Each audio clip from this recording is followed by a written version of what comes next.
Bismillahirrahmanirrahim. Alhamdulillah wassalatu wassalam ala Rasulillahi amma ba'd.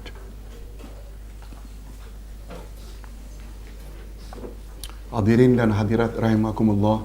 Assalamualaikum warahmatullahi wabarakatuh. Alhamdulillah, kita bersyukur kehadiran Allah Azza wa Jalla. Walaupun ini sesi yang terakhir, tapi nampaknya kita dapat hadir lagi, maintain kehadiran kita, menunjukkan kita termasuk ke dalam golongan orang-orang yang telah dipergunakan oleh Allah. Sebab biasanya sesi terakhir ni, biasanya mana-mana seminar dia jauh berkurang, biasanya tinggal setengah lagi. Tapi Ustaz tengok kali ini dia maintain. Alhamdulillah. Alhamdulillah. Sebab bila kita suka kepada sesuatu, kita dapat hadapi dengan sabar dan tabah. Ingat hadirin dan hadirat, sabar adalah sesuatu yang sangat tinggi di sisi Allah Azza wa Jalla. Ketika Allah turunkan ayat bi'asyrati amsalihha, setiap ganjaran atau setiap amal baik ganjarannya 10. Nabi Muhammad sallallahu alaihi wasallam mohon, ya Rab, zid li ummati, tolong tambah lagi, jangan setakat 10 setiap amal baik yang umatku buat. Lalu turun ayat 262 dari surat Al-Baqarah. Barang siapa yang menafkahkan hartanya di jalan Allah, tak ubahnya seperti satu biji yang tumbuh 7 cabang. Tiap cabang ada 100 biji. Yang 100 biji ini setiap satu bercabang lagi. Boleh tak dengan kata lain, setiap kita sedekah di jalan Allah, dia punya ganjaran multi level. Bukan 700, bukan. Dia berganda-ganda. Ketika turun ayat multi level, lalu Nabi minta lagi, ya Rab, zid li ummati, tolong tambah lagi ya Rab, jangan setakat multi level. Lalu Allah turunkan ayat 10 dari surat Az-Zumar, iaitu innama yuwaffas sabiruna ajrahum bighairi hisab. Sesungguhnya Allah akan beri ganjaran bagi orang yang sabar bighairi hisab, tanpa hisab. Unlimited. Di sini kelebihannya sifat sabar. Mudah-mudahan Allah Subhanahu Wa Taala beri kita sifat sabar. Sebab sabar selalu orang tua-tua sebut sebagai kunci kejayaan. Itu sebabnya pada ayat 153 Al-Baqarah, kebetulan ayat ini Ustaz semalam ajar di Bangi. A'udzubillahi minasyaitanirrajim. Ya ayyuhalladzina amanu ista'inu bis-sabri was-salah. Innallaha ma'as sabirin. Hai orang-orang yang beriman, minta tolonglah kepada Allah melalui salat, melalui sabar dan salat. Sesungguhnya Allah bersama orang-orang yang sabar. Dalam ilmu akidah, bila disebut Allah bersama orang yang bersabar, dia mengandung makna Allah tolong. Dalam ilmu akidah ada satu bab namanya babul ma'iyah, iaitu bab kebersamaan Allah dengan makhluk. Kebersamaan Allah ni, al-ma'iyah ada terbagi dua. Al-ma'iyatul ammah dan al-ma'iyatul khasah. Al-ma'iyah terbagi berapa? Dua. Al-ma'iyatul ammah, Allah bersama secara umum. Dia membawa makna Allah tahu, Allah lihat, Allah berkuasa, Allah melihat. Itu al-ma'iyatul ammah. Allah bersama dengan siapa, Ustaz? Dengan makna al-ma'iyatul ammah, iaitu mengetahui, melihat, mendengar dan berkuasa. Allah bersama semua makhluk. Sama ada dia Muslim atau non-Muslim, dia orang yang taat, dia orang jahat, Allah bersama mereka. Bersama dengan makna apa? Allah tahu, Allah melihat, Allah mendengar, Allah berkuasa. Betul tak Allah tidak hanya tahu apa yang Raja Abdullah Arab Saudi buat, tapi Allah juga tahu apa yang Obama buat. Betul tak? Maknanya Allah bukan hanya bersama dengan orang-orang Islam, Allah juga bersama dengan orang-orang non-Muslim. Dengan makna apa tadi? melihat, mengetahui, mendengar, berkuasa. Tapi al-ma'iyatul khasah, selain makna 4 itu, tambah satu lagi, Allah tolong. Nah, siapa orang khas yang Allah akan tolong, Ustaz? Para nabi, para rasul, termasuk tak? Wali-wali Allah, termasuk tak? Dan termasuk tak orang yang bertakwa? Termasuk tak orang yang sabar? Termasuk tak orang yang ikhlas? Termasuk tak orang yang berbuat ihsan? Itu sebabnya bila ada bunyi ayat innallaha la ma'al muhsinin, sesungguhnya Allah bersama orang-orang yang berbuat baik. Bersama di sana, bersama umum atau khas? Khas. Selain Allah tahu siapa yang berbuat baik, Allah lihat, Allah dengar, Allah berkuasa, juga Allah tolong. Kita hendak kategori dan klasifikasi ke dalam al-ma'iyatul ammah atau khasah. Innallaha ma'as sabirin. Khasah. Dengan makna Allah bukan saja tahu siapa yang sabar. Ini yang langsung balik tadi pun Allah tahu ni. Yang masuk balik pun Allah tahu. Allah lihat, Allah dengar, Allah berkuasa. Dan bagi yang sabar, masuk lagi, Allah tolong. Boleh faham? Al-ma'iyah ada berapa jenis? 2. Ada al-ma'iyatul ammah, ada al-ma'iyatul khasah. Okey. Dalam masa setengah jam berikut ini, Ustaz akan isi semampu boleh sisa-sisa al-asma'ul husna yang belum kita jelaskan. Assalam. Tadi dah kita bahas sedikit bahawa Allah itu maha sejahtera.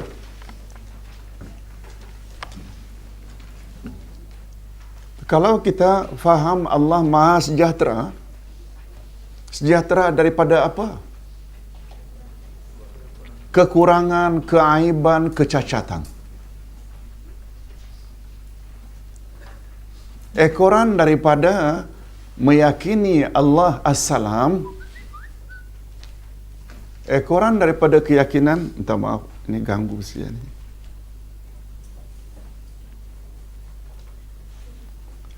Ekoran daripada Allah memiliki sifat As-Salam, kita juga perlu tak menyelamatkan diri kita? Perlu tak? Perlu.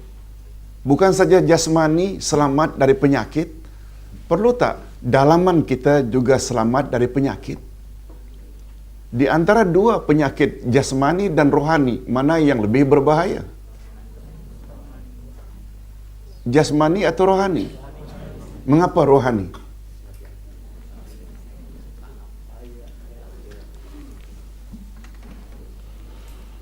Syukur kalau kita dah faham yang paling berbahaya sakit rohani. Sakit rohani atau sakit hati ini yang paling berbahaya kan syirik, hasad, dengki, riya, ujub, takabur.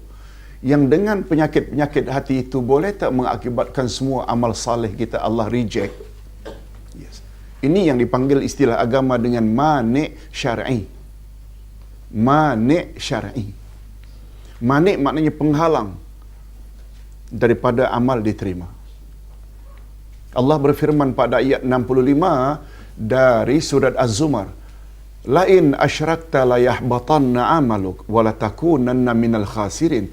Bila kamu terlibat syirik, hancur musnah seluruh amalmu dan di akhirat nanti kamu pasti termasuk orang-orang yang merugi. Itu sebabnya Allah berfirman pada satu ayat, "Yauma la yanfa'u malun wala banun illa man atallaha biqalbin salim." Pada hari kiamat nanti tak ada guna lagi dah harta dan anak-anakmu kecuali orang yang datang menemui Allah biqalbin salim, dengan hati membawa mereka menemui Allah dengan membawa hati yang selamat. Selamat dari apa? Syirik, riya, ujub, takabur, hasad, dengki. Bayangkan apa kata Nabi, "Innal hasada ya'kulul hasanati kama ta'kulun narul hataba." Sesungguhnya hasad, dengki memakan amal baikmu bagaikan api makan kayu api. Betul tak akhirnya jadi abu? Lihat. Itu sebabnya di dalam surat At-Taubah Allah sebut tobat dulu, baru ibadat. Baru memuji. Barulah attend kelas. As-saihun. At-taibun al-abidun al-hamidun as-saihun. Ar-raki'un as-sajidun al-amirun bil ma'rufi wan nahuna 'anil munkar. Sesungguhnya orang yang tobat, sesungguhnya orang yang beribadat, sesungguhnya orang yang memuji Allah, sesungguhnya orang yang mendalami, gemar mengembara untuk menuntut ilmu, itu as-saihun, satu di antara terjemahannya. Mengapa didahului at-taibun baru pada al-abidun? Ada makna.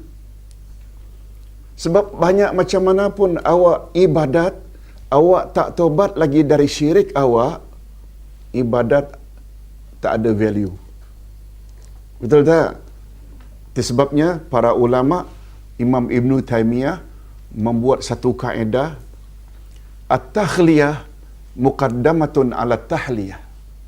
Membersihkan diri hendaklah didahulukan daripada menghias diri. Tobat peranannya membersih atau menghias? Membersih, tobat. Kita salat, puasa, zakat, haji, baca Quran, zikir, betul tak itu menghias diri? Nah, prinsip ini kita sudah iktiraf dalam kehidupan sehari-hari. Sebelum tadi keluar rumah, kita mandi dulu, buang air dulu, bersih diri, lap dengan towel, kemudian menghias diri dengan pakaian yang cantik, baru kita keluar. Betul tak? Tak ada orang buat terbalik. Dah siap-siap, lengkap dengan shadow, sunblock, semuanya, lalu pakai tie, baju bagus, masuk, buka shower. Betul tak? Lihat tu, agama kita macam itu. Agama kita macam itu. Kena tobat dulu, kemudian baru ibadat. Apa sebab? Ada tak beberapa dosa yang boleh mengakibatkan amal kita jadi sia-sia? Selain syirik, hasad, Ustaz dah sebut, termasuk bid'ah tak? Nabi ada sebut tak, siapa buat amalan tidak ikut cara kami, maka amal itu ditolak? Nah, kita kena bersihkan itu. Itu kalau boleh Ustaz tak merujuk kepada makna as-salam. Allah itu selamat. Kesan daripada keyakinan Allah itu selamat, kita juga perlu tak menyelamatkan diri kita? Itu sebabnya kata Hasan Al-Basri, jangan kau jual dirimu dan hartamu kecuali bayarannya syurga. Betul tak? Maknanya semua bentuk aktiviti kita, kita hendaklah pastikan menghala ke arah syurga. Dan selaku manusia biasa, kita bila terlanjur, segera tobatlah. Segera tobat. Dan ingat, tobat sangat mustahab. Hadirin dan hadirat, kita teruskan daripada as-salam kepada yang berikutnya, Al-Quddus. Al-Quddus dan As-Subuh ini, dia hampir sama maknanya, iaitu, apa makna Al-Quddus? Al-Quddus maknanya Maha Suci. Yusabbihu lillahi ma fis samawati wa ma fil ard al-malikil quddus al-azizil hakim. Al-Quddus maknanya Maha Suci. As-Subuh juga Maha Suci. Itu sebabnya Subhanallah dengan makna Maha Suci Allah. Hadirin dan hadirat,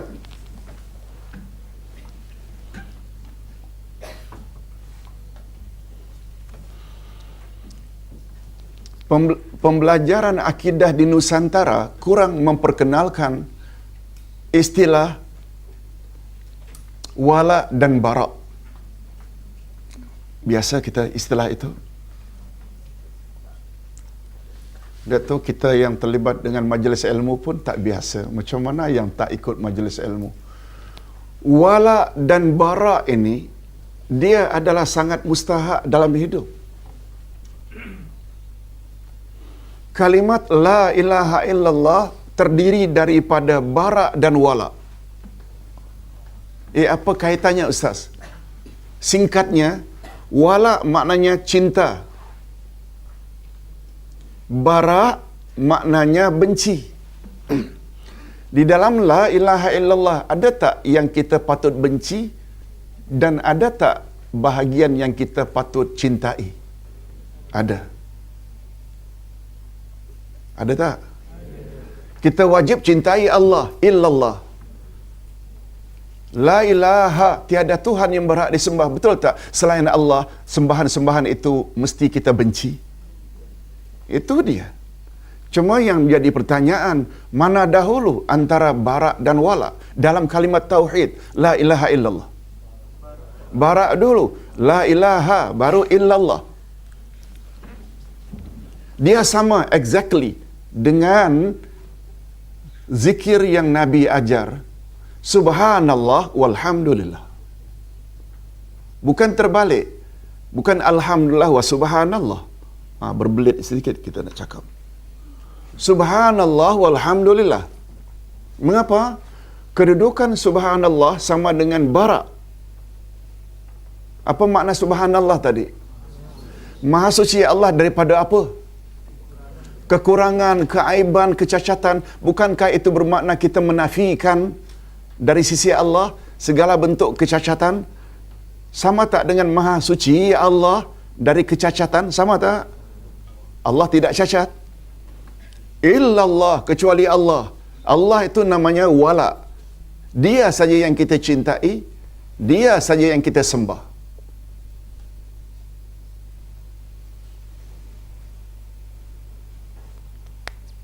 Oleh sebab itu, kalimat tauhid dia datang melalui bara dan wala. Subhanallah, kedudukannya adalah bara. Alhamdulillah, kedudukannya wala.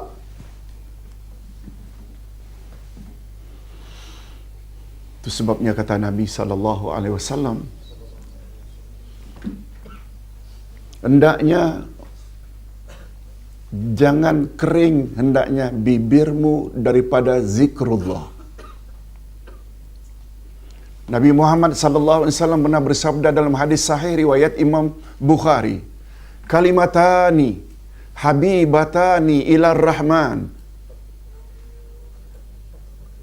khafifatani ala lisan saqilatani fil mizan subhanallah wa bihamdih subhanallahil azim. Dua kalimat yang paling disukai oleh Allah yang Maha Pengasih.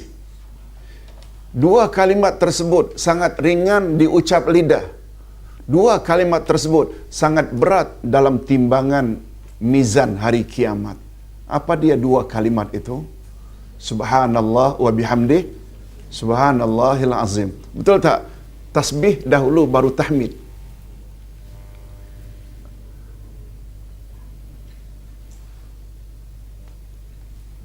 Sebab hadirin dan hadirat sekalian, isbat saja Allah Tuhan kita tak cukup dalam ilmu tauhid tanpa penafian. Ustaz ulang. Isbat saja bahawa Allah itu Tuhan yang kita sembah tak cukup. Ia tidak membawa makna yang murni terhadap tauhid. Kecuali bila kalimat tauhid itu gabungan daripada nafi dan isbat. Boleh faham? Ustaz buat contoh. Masri hadir dalam seminar Al-Asma'ul Husna. Masri hadir. Betul tak ini namanya ayat positif? Positif sama tak dengan ayat isbat? Kita sabitkan dia datang. Ayat kedua, tidak ada yang hadir dalam seminar itu seorang pun kecuali Masri. Allahu Akbar. Betul tak? Yang kedua itu memberi makna orang sahaja. Betul tak? Mengapa kita tahu hanya seorang saja? Sebab terdiri daripada nafi dan isbat. Allah adalah Tuhanku. Tak cukup. yang tepat, tidak ada Tuhan yang aku sembah kecuali Allah. Apa sebab? Apa sebab? Mengisbatkan Allah Tuhan kita, betul, kita bertuhankan Allah. Tapi di dalam statement itu, kita tak menafikan yang barangkali kita juga ada Allah, ada Tuhan selain Allah. Betul tak? Bila disebut Masri hadir dalam seminar Al-Asma'ul Husna, betul tak statement itu tidak menafikan yang barangkali selain Masri juga ada yang hadir? Dapat faham? Lihat tu, akidah kita cukup cermat dalam hal-hal seperti ini.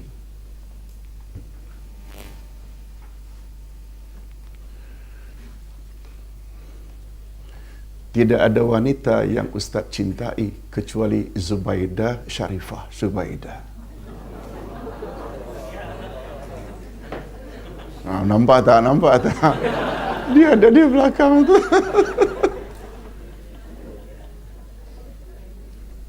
Kalau Ustaz katakan, Ustaz kasih kepada Sharifah Zubaidah, barangkali ada yang lain juga. Tapi kalau diawali tidak ada yang Ustaz sayangi kecuali nama tersebut, nama itu saja. Kita tidak hubung kaitkan dengan kalimat tauhid ini. Jadi mustahak tak kita belajar akidah dulu? Kedudukan akidah betul tak kalau bangunan macam foundation?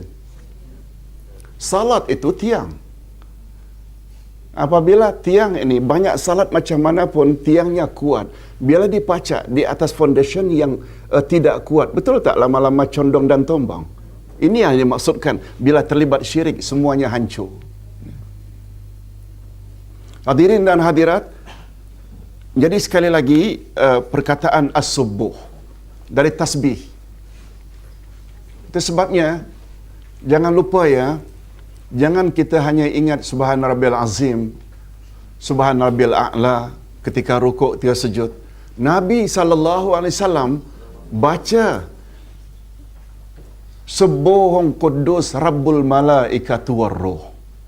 Setelah Subhan Rabbil Azim dalam rukuk 3 kali, tambah dengan Subuhun Quddus Rabbul Malaikatu Warruh 3 kali ke 5 kali. Begitu juga ketika sujud, Subhan Rabbil A'la wa bihamdi, Subhan Rabbil A'la tambah lagi Subuhun Quddus Rabbul Malaikatu Warruh. Itu amalan Nabi sallallahu alaihi wasallam. Itu sebabnya kata Nabi,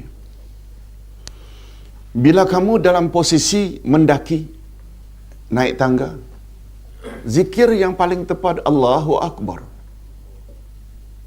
Zikir yang paling tepat bila naik lift, naik tangga, baca apa? Maksudnya, apabila kita naik tangga, nampaknya kita semakin tinggi, membesar. Dengan menyebut Allahu Akbar, iktikad kita, tinggi macam mana pun aku, Allah lagi tinggi. Besar bagaimanapun aku, Allah lagi besar. Dan apabila kamu sedang dalam posisi menurun bukit, pakai kereta ke, motor ke, tangga ke, lift ke, hendaklah baca mulut Subhanallah. Apa makna Subhanallah? Maha suci Allah dari kerendahan. Maha suci Allah. Ini yang dimaksudkan dengan zikir. Zikir dalam bahasa Arab ada 2 makna, sebut dan ingat. Betul tak? Oleh sebab itu, jangan kita sebut saja. Itu sebabnya zikir dalam Islam ada 3 macam. Zikir dalam Islam ada 3 macam. Zikrul lisan. Apa maknanya? Zikir lidah. Zikrul qalbi. Zikir hati. Nah, yang ketiga ini yang paling tinggi. Zikrul amal. Zikrul lisan, zikir lidah saja, subhanallah, subhanallah, subhanallah. Yang apabila tidak diikuti dengan ingatan atau mengingat maknanya, dia tak banyak faedah. Dia low class zikir. Nak buat contoh. Dipanggil oleh jiran habis salat isya, kenduri, tahlil. Memanglah subhanallah, subhanallah, subhanallah, tapi fikiran apa yang di bawah tudung saji? Zikir macam itu tak banyak faedah. Zikrul qalbi lebih tinggi daripada zikrul lisan. Apa sebab? Bila kita ingat Allah dengan hati kita, betul tak? Dia sangat berperanan mengkontrol kita punya anggota. Pernah dengar tak Nabi ada sebut, di dalam tubuh manusia ada seketul daging, bila seketul daging itu elok seluruh tubuh, bila rosak seketul daging itu maka rosaklah seluruh tubuh. Ketahuilah seketul daging itulah yang bernama hati. Oleh sebab itu bila hati ingat pada Allah, macam Ustaz sebutkan tadi, Allah memiliki 99 nama. Siapa yang memeliharanya, dia masuk syurga. Betul tak satu di antaranya kita beribadat dengan makna nama itu? Ya, satu di antaranya. Nah, yang paling tinggi ini mungkin tak biasa kita dengar. Bukan zikir lisan, zikir hati, tapi zikrul amal. Zikrul amal maknanya kita laksanakan kandungan Quran dalam kehidupan sehari-hari. Setuju tak kalau Ustaz katakan, zaman dahulu umat Islam sedikit. Mereka juga berhadapan dengan dua superpower, Rom dan Parsi. Betul tak? Tapi para sahabat Nabi tak pernah takut berhadapan dengan dua superpower tersebut. Menang, dibantu oleh Allah. Apa sebab? Karena mereka ada zikrul amal. Zikrul amal. Mantap tak al-asma'ul husna di kalangan mereka? Sehingga berani dalam perang Badar umpamanya menunjukkan 300 lawan 1200. Betul tak? Akhirnya yang 300 menang. Allah bantu mereka. Allah tolong mereka. Hadirin dan hadirat rahimakumullah. Tetapi akhir zaman kita tengok justru di negara-negara Islam banyak hasil-hasil yang melimpah ruah. Tapi mengapa justru pemimpin-pemimpin negara-negara Islam di bawah telunjuk dua superpower? Karena tidak ada zikir amal.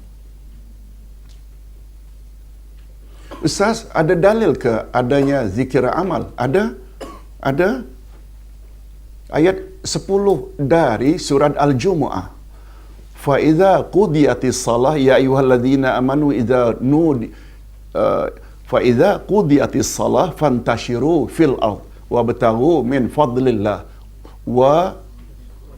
washkuru wazkurullaha katsira la'allakum tuflihun. Bila kamu selesai salat Jumaat, bertebarlah kamu di atas permukaan bumi dan berzikirlah kepada Allah banyak-banyak, semoga kamu berjaya. Betul tak tempat zikir di sini bukan lagi dalam masjid? Bila selesai salat Jumaat, bertebarlah di atas muka bumi dan berzikirlah kepada Allah banyak-banyak. Apa makna zikir apa ni? Lisan ke, hati atau amal? Kalau dia driver taksi, begitu ditanya, "Tuan, boleh antar saya ke Gombak?" Umpamanya, dia daripada Masjid Negara. Kalau dia zikrul amalnya ada, dia hantar, mungkin casnya hanya RM25.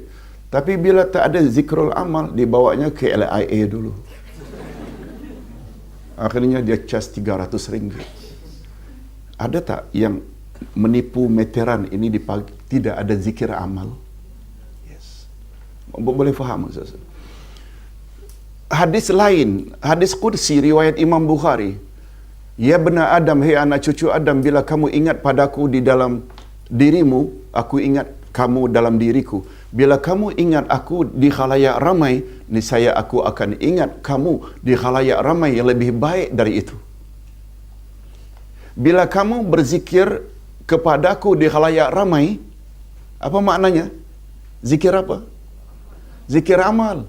Bukan bawa tasbih turun naik komuter LRT, subhanallah, subhanallah, subhanallah, jalan. Tak, bukan itu maknanya zikir. Zikir amal maknanya dia laksanakan dalam hidup titah perintah Allah. Hadirin dan hadirat, kata Imam Ibnul Qayyim, pembahagian ini bukan bermakna A ada zikrul lisan, B ada zikrul qalbi, ini yang zikrul amal, bukan.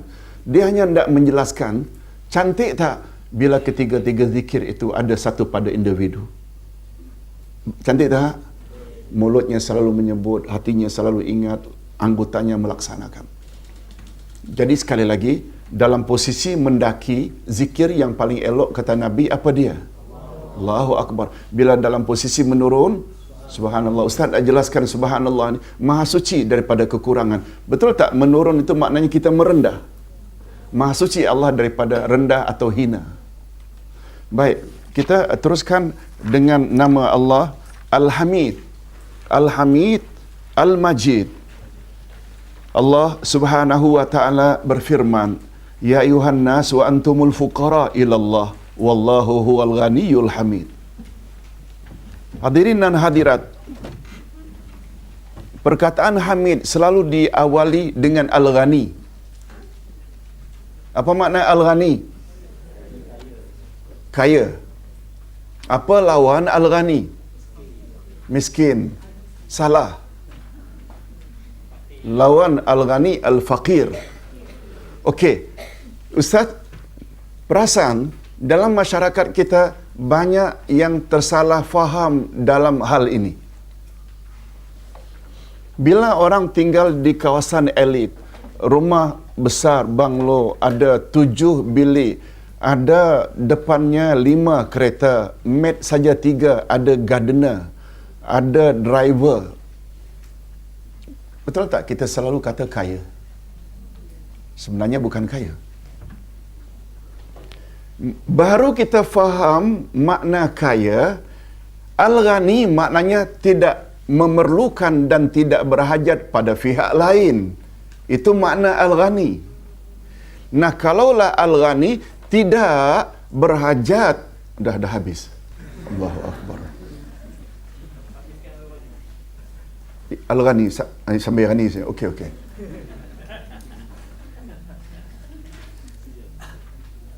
Kena buat lagi lah lain kali.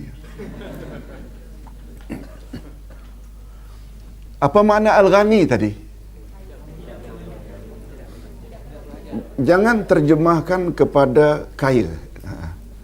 Lebih tepat, tidak berhajat kepada pihak lain. Nah, kalau Al-Ghani dengan makna tidak berhajat kepada yang lain, lawan Al-Ghani fakir. Fakir maknanya berhajat kepada yang lain. Orang yang kaya tadi duduk di kawasan elit, punya maid 3 orang, ada gardener, ada driver. Untuk pergi kerja lain driver, untuk antar anak lain kereta. Dia tidak berhajat ke yang dipanggil ghani atau fakir?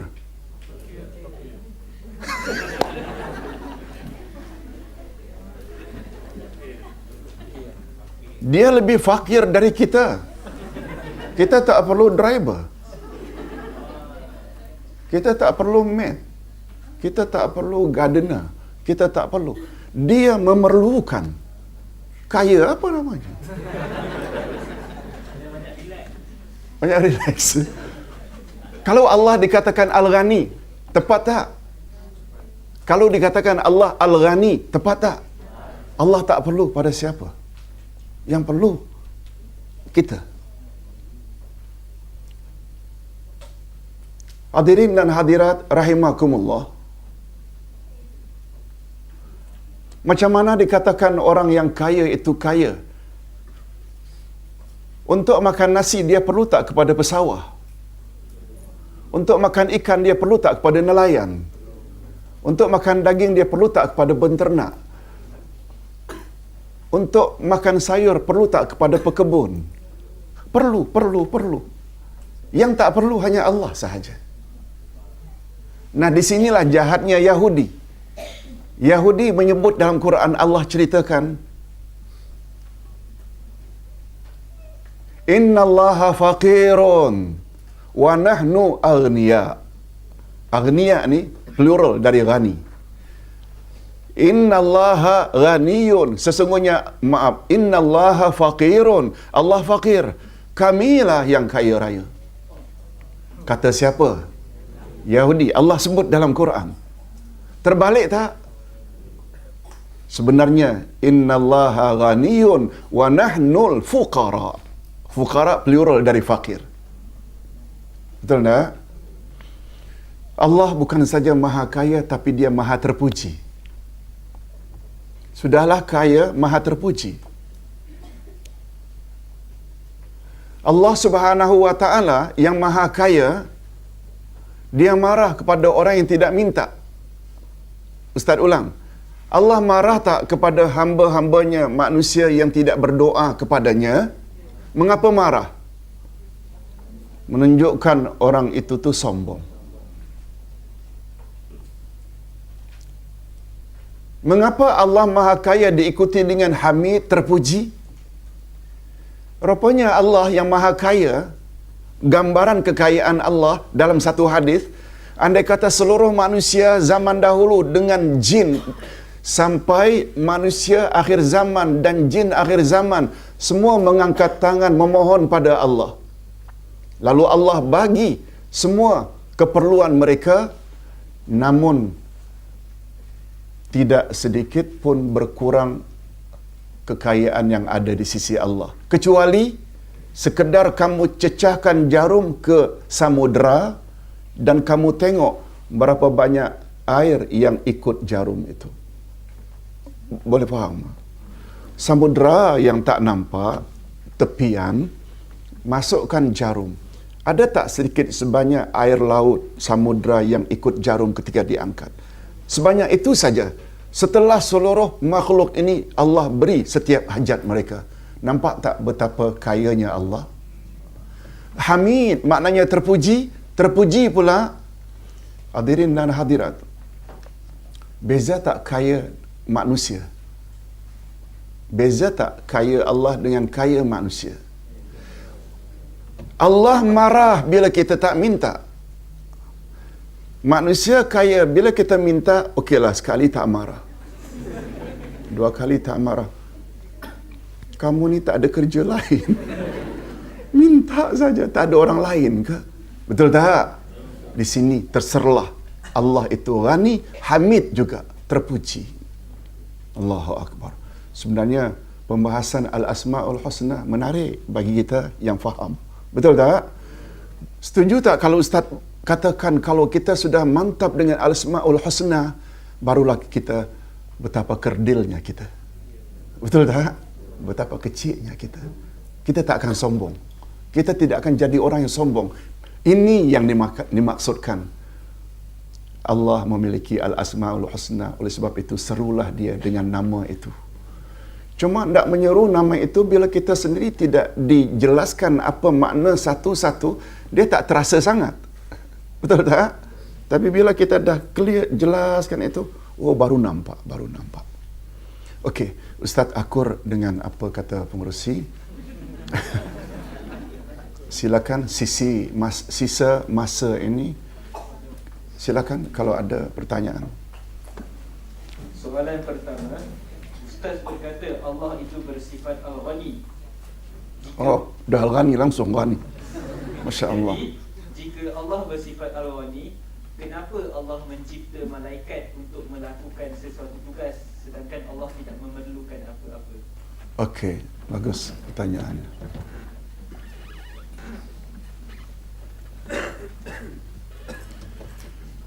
Hadirin dan hadirat rahimakumullah.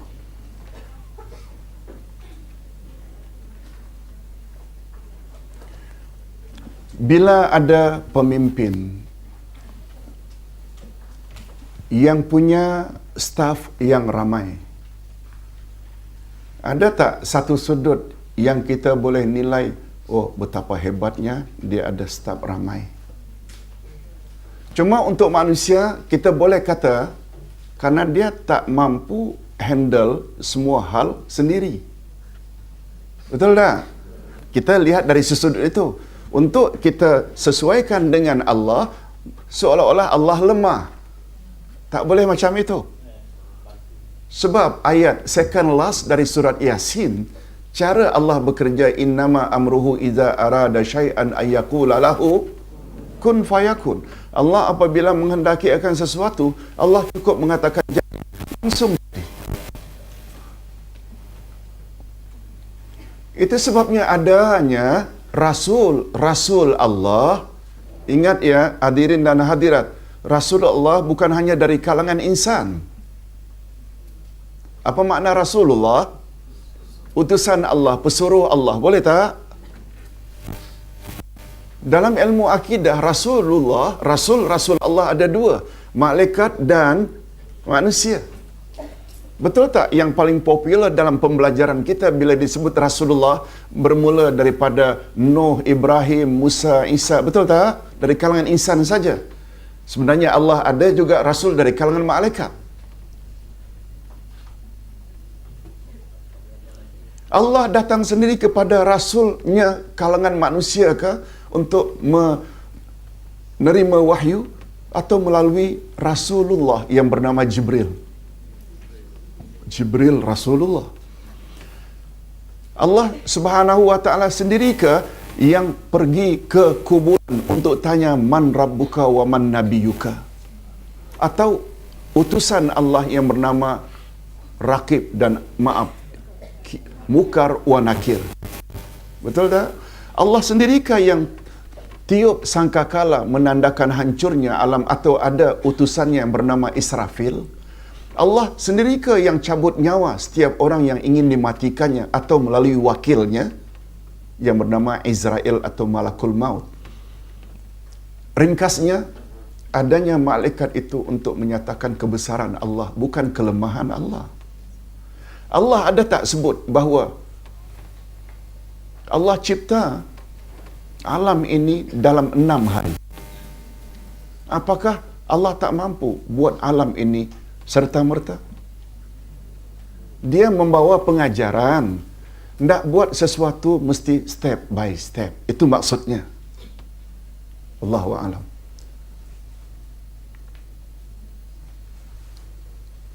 Apabila dikatakan Allah Maha melihat, Maha mendengar, adakah patut seseorang itu beranggapan Allah mempunyai mata dan telinga sesuai dengan kebesarannya?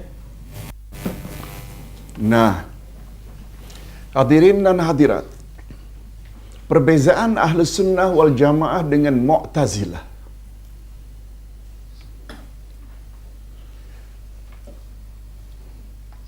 Sebagaimana Ahlus Sunnah wal Jamaah percaya Allah melihat, mendengar, berkata-kata, Mu'tazilah yang gunakan akal lebih daripada nas juga yakin Allah melihat, mendengar dan berkata-kata. Cuma bezanya, di kalangan Mu'tazilah Allah hanya ada sifat. Allah ada zat tanpa sifat. Boleh faham? Ahlus Sunnah wal Jamaah pula kita, selain Allah ada zat, Allah ada sifat. Mu'tazilah kata bila ada Allah itu ada, bila Allah ada zat juga ada sifat, bermakna Allah berbilang-bilang, ada Allah zat, ada Allah sifat. Itu sebabnya mereka nafikan Allah tidak ada sifat, Allah hanya ada zat. Allah melihat dengan zatnya, Allah mendengar dengan zatnya, Allah berkata-kata dengan zatnya. Tapi Ahlus Sunnah wal Jamaah kata Allah ada zat. Pada masa yang sama Allah juga ada sifat. Allah mendengar dengan sifatnya. Tentang Allah ada mata, memang ada ayat Quran menyebut. Allah ada wajah, Allah ada tangan. Allah, Al-Quran ada menyebut tak? Ada menyebut. Cuma yang bagusnya katakan saja Allah ada tangan. Tangan Allah sesuai dengan keagungan dan kebesarannya. Allah ada mata. Mata Allah sesuai dengan kebesarannya. Sekali-kali tak serupa mata Allah dan wajah Allah dengan wajah makhluk. Betul tak? Kaedahnya senang saja. Macam tadi Ustaz sebut. Allah ada sebut tak dalam Quran, dalam 7 ayat, Allah bersemayam di atas arash. Kita percaya tak Allah bersemayam di atas arash? Kita tahu tak macam mana Allah bersemayam? Tak tahu. Mengapa kita yakin Allah bersemayam di atas arash? Karena Allah beritahu. Tahu tak kita bagaimana Allah bersemayam? Tak tahu. Apa sebab tak tahu? Sebab Allah tak beritahu. Itu saja jawabnya. Apa yang Allah tak beritahu, jangan ambil tahu.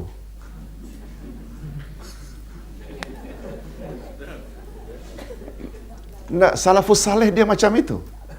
Jadi tak timbullah kita, tak, kan dalam Al-Quran banyak mengatakan, jangan kamu berkata tentang Allah dalam hal yang kamu tak tahu. Kan banyak. Wah, itu sangat berbahaya. Setiap nama Allah ada sifatnya. Apakah sifat bagi nama Allah itu sendiri? Oh, Allah Subhanahu wa Ta'ala, apa definisi Allah?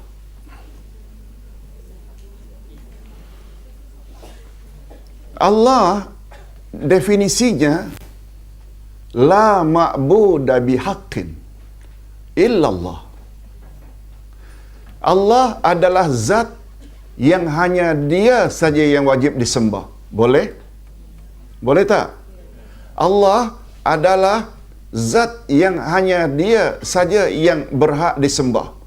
Ini boleh kita lihat pada awal ayatul kursi. Allahu la ilaha illahu. Allah tiada Tuhan yang berhak disembah melainkan Dia. Dia kembali ke mana? Allah. Definisi Allah adalah zat yang hanya Dia saja yang berhak disembah. Dah komplit dah. Definisi Allah yang kedua menurut Ibnu Rajab. Menurut siapa? Ibnu Rajab. Allah adalah zat yang menjadi tumpuan segala sifat sempurna.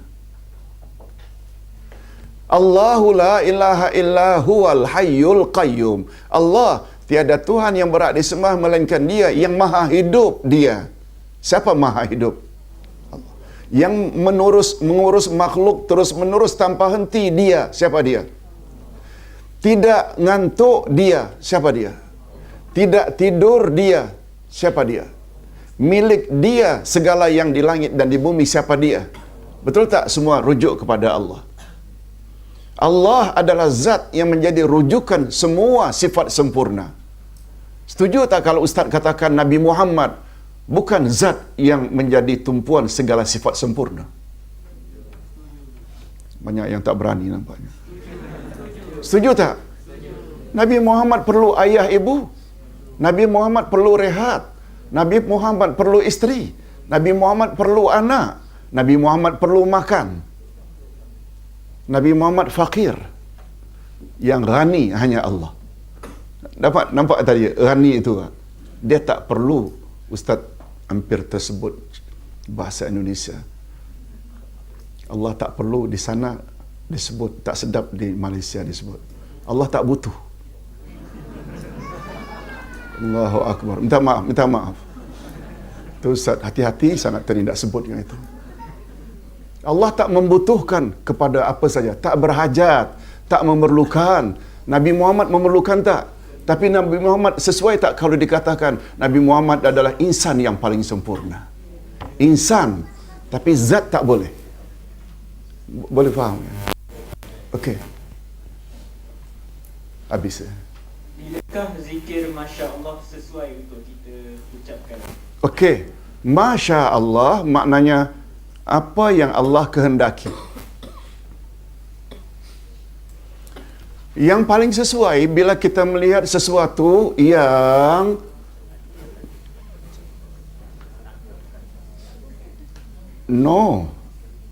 bukan menakutkan, menggembirakan, mengagumkan, menakjubkan, bukan menakutkan. Itu sebabnya Ustaz pernah menyaksikan pada musim haji ketika jadi student di sana, terjadi kebakaran di Mekah. Sedang menggejolak api. Lalu jemaah-jemaah haji daripada Jawa lah. Apa kata mereka lihat? Masya Allah, Masya Allah. Terbelilah mata orang-orang Arab. Masya Allah mana minta tambah lagi.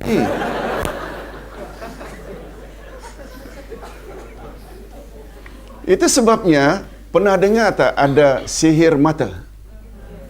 Bila ada anak tetamu datang rumah kita bawa anak comel-comel, awali dengan Masya Allah comelnya anak ini, baru tidak kena ain.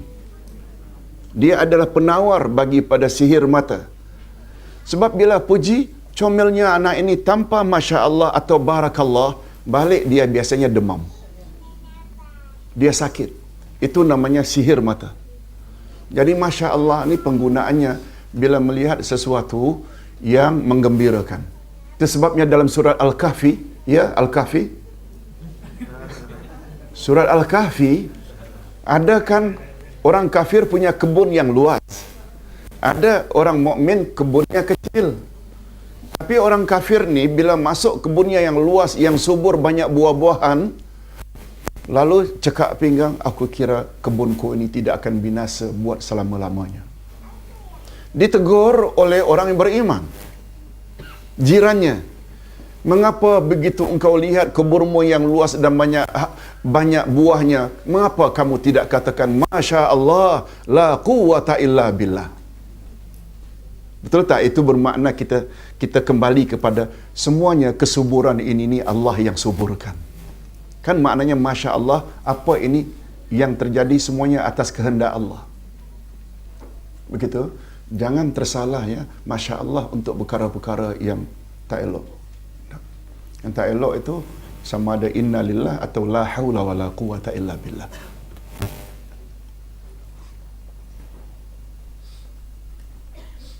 Ustaz kata tadi contoh naik komputer berzikir itu bukan dengan membawa tasbih, sebaliknya berzikir dengan amal. Jadi bagaimana dengan hadis basahkan lidah kamu dengan zikir? Okey. Basahkan lidahmu, jangan hendaknya kering lidahmu dari zikrullah. Okey. Ustaz baru-baru ini, masukkan dalam Facebook tentang zikir sambil menggoyang-goyangkan badan.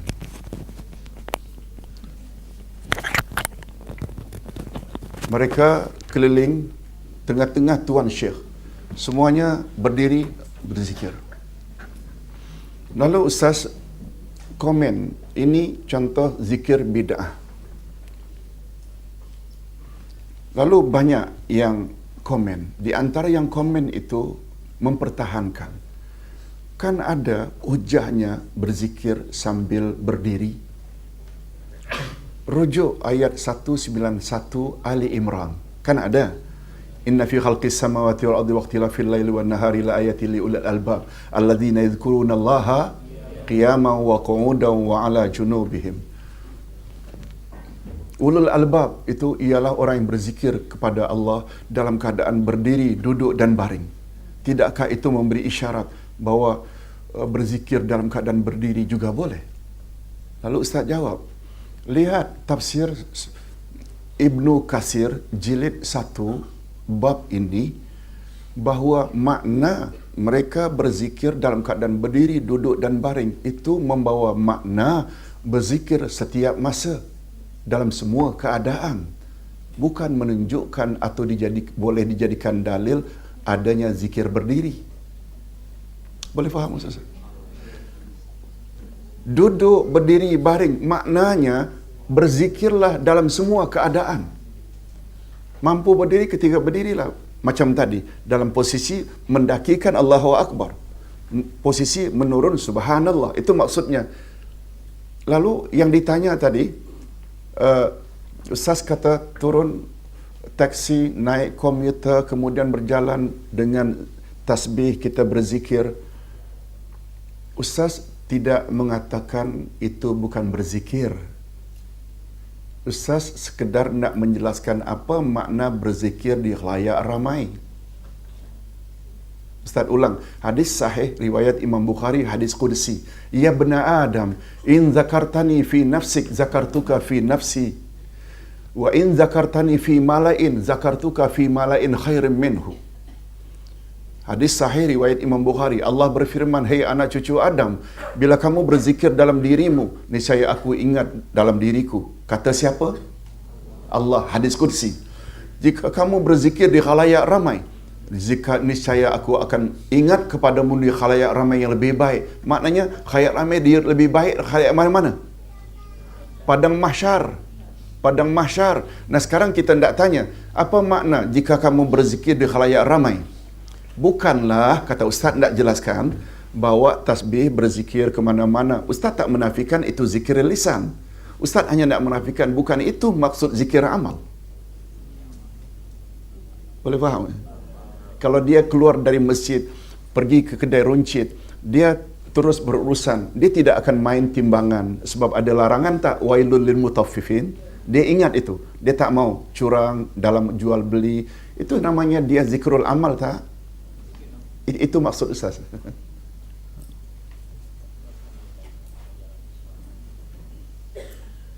Bagaimana cara yang benar untuk kita jadikan atau menyebut nama-nama Allah sebagai zikir yang dibaca dalam amalan harian? Contohnya perlu menyebut ya Allah atau bagaimana?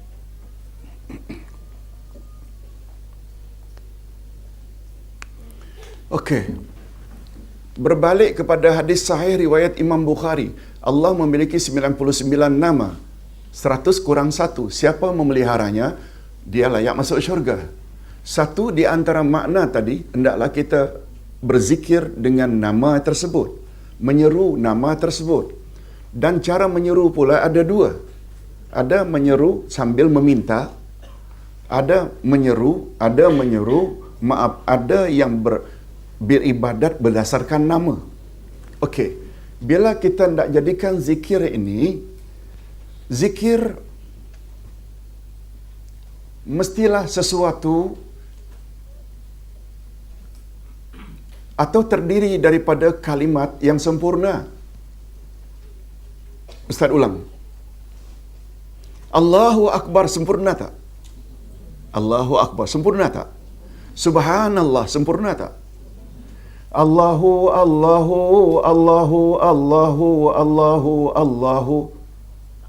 sempurna tak?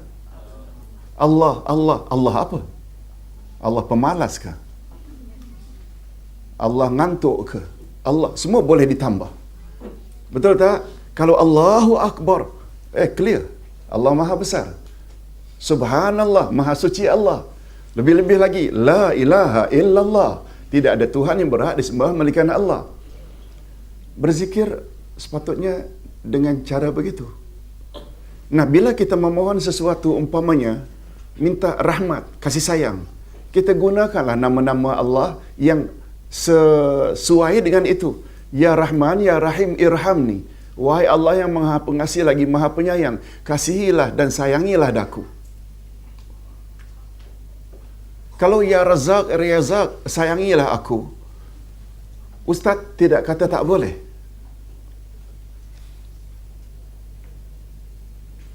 Orang Arab sebagai contoh, umpamanya tempat ini gelap, blackout.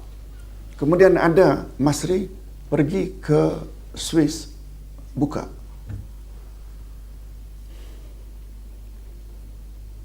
Mereka langsung sempena munculnya cahaya.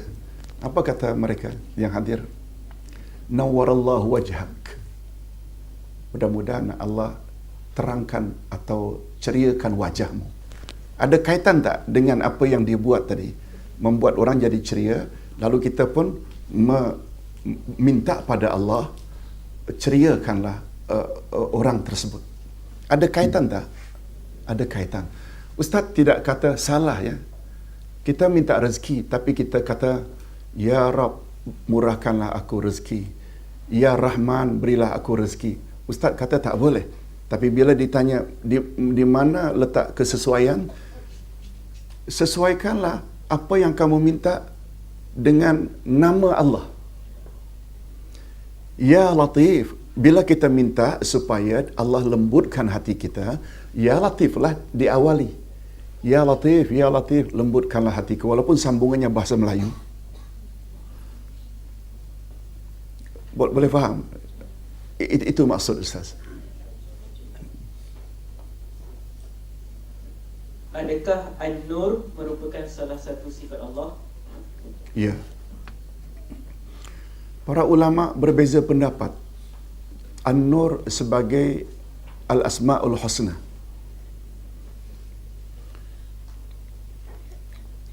Memang Allah menyebut pada awal surat An-Nur, Allahu nurus samawati wal ard. Tapi dia tidak merujuk nur itu nama bagi Allah. Sehingga dipanggil ya nur, bukan begitu. Seperti Ustaz semalam mendapat SMS. Ustaz, Al-Musta'an itu apakah ia nama Allah? Ustaz kata tidak. Musta'an itu ia adalah isim maf'ul dari kata kerja nasta'in. Dalam iyyaka na'budu wa iyyaka nasta'in. Jadi nasta'in itu asalnya dalam ayat tersebut menjadi musta'an. Musta'an kan isim maf'ul. Betul tak? Zat yang diminta pertolongan. Sama dengan na'budu. Kalau maf'ulnya menjadi ma'bud. Kita kan tak panggil ya ma'bud. Sebagaimana kita kurang tepat memanggil musta'an. Ya musta'an. Tapi kalau kita sifati Allahul Musta'an. Ingat tak ketika Nabi Ya'qub diberitahu bahawa anaknya Yusuf dimakan serigala. Kan oleh abang-abangnya. Yang campak dalam, kemudian dibawa bajunya yang berlumuran darah. Begitu dengar Yusuf mati dimakan serigala, Ya'qub hanya komen, Allahul Musta'an. Allah sajalah tempat kita meminta. Dia bukan merujuk Musta'an itu nama Allah. Sama lebih kurang dengan An-Nur tadi. Wallahu a'lam. Adakah Ya Hanan, Ya Mannan itu nama Allah? Ya. Ya Hanan, Ya Mannan adalah nama Allah. Ulama cenderung kepada ia adalah nama Allah. Yang bukan, confirm bukan Ya Hanana.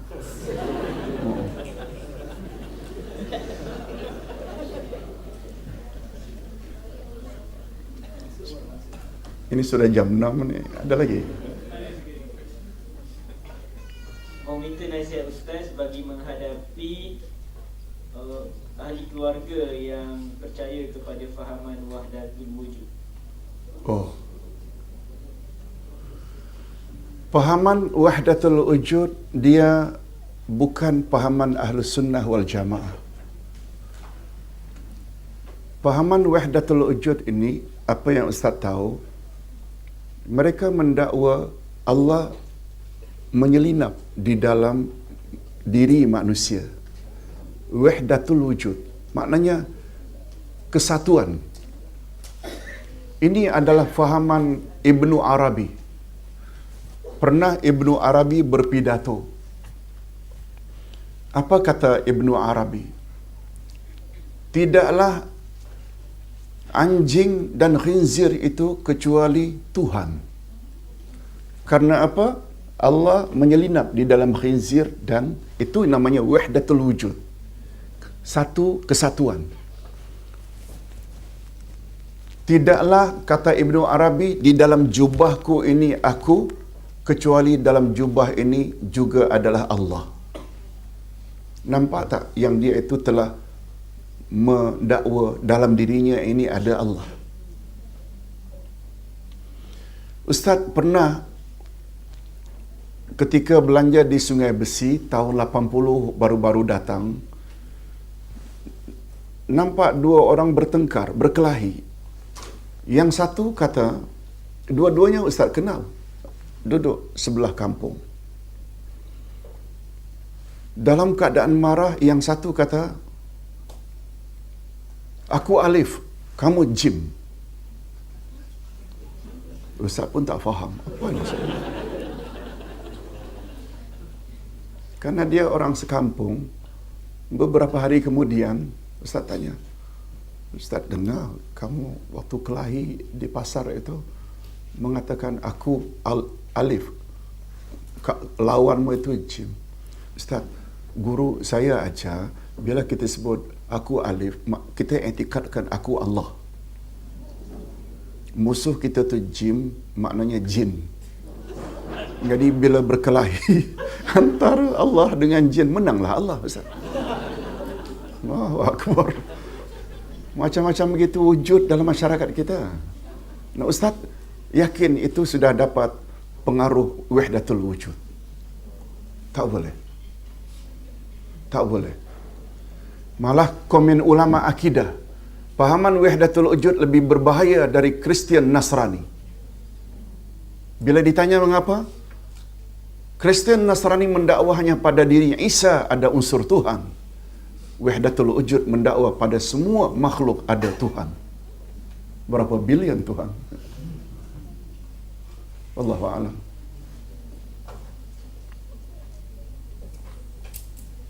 Saya pernah bermimpi saya menangis dan seolah-olah saya memeluk Allah.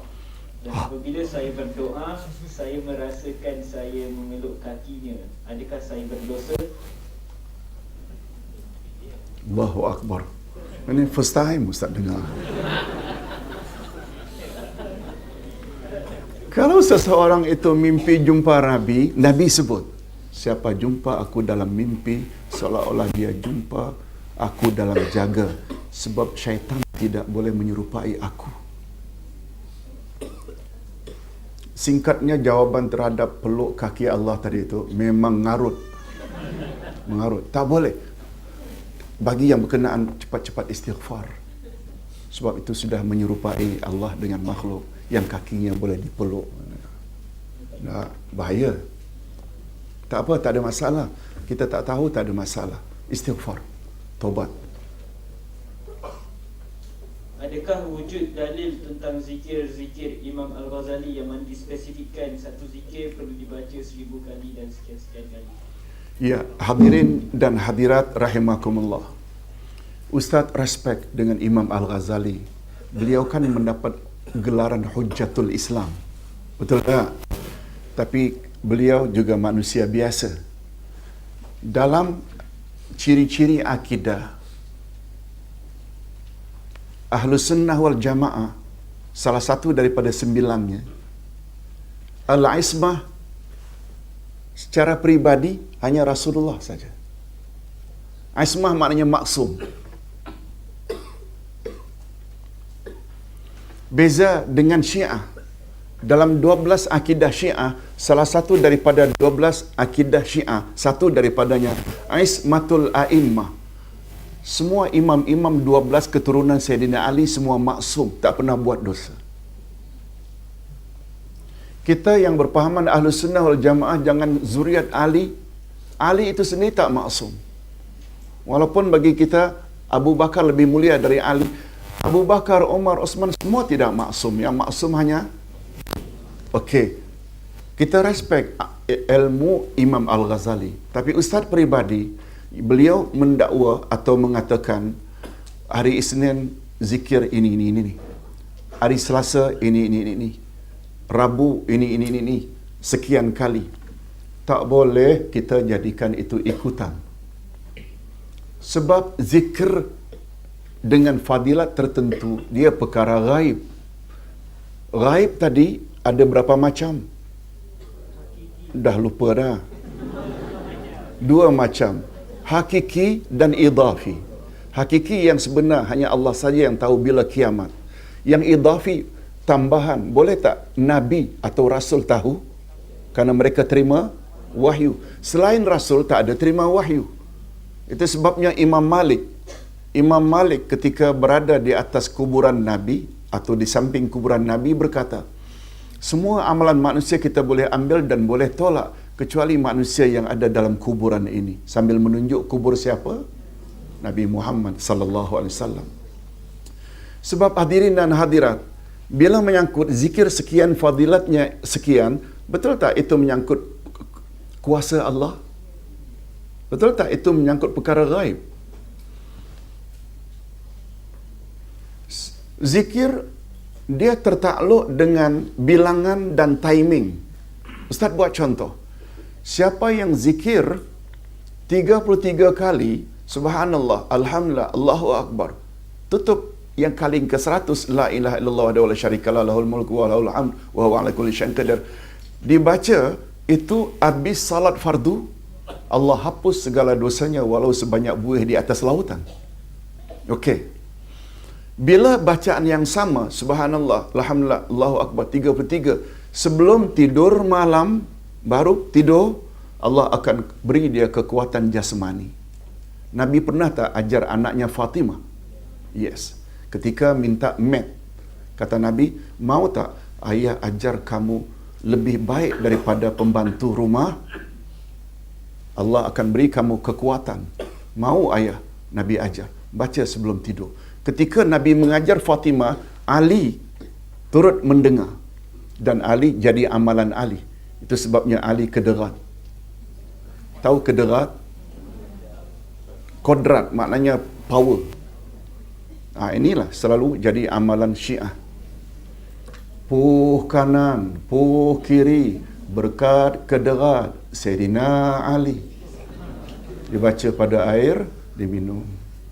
Itu semua sebenarnya Syiah dah masuk Nusantara jauh sebelum revolusi Iran. Melalui tarikat. Betul tak? Bila tarikat mesti ada Ali, Hasan, Hussein, Fatimah. Betul tak? Itulah dia sebenarnya. Okey, Mas Ri. Alhamdulillah.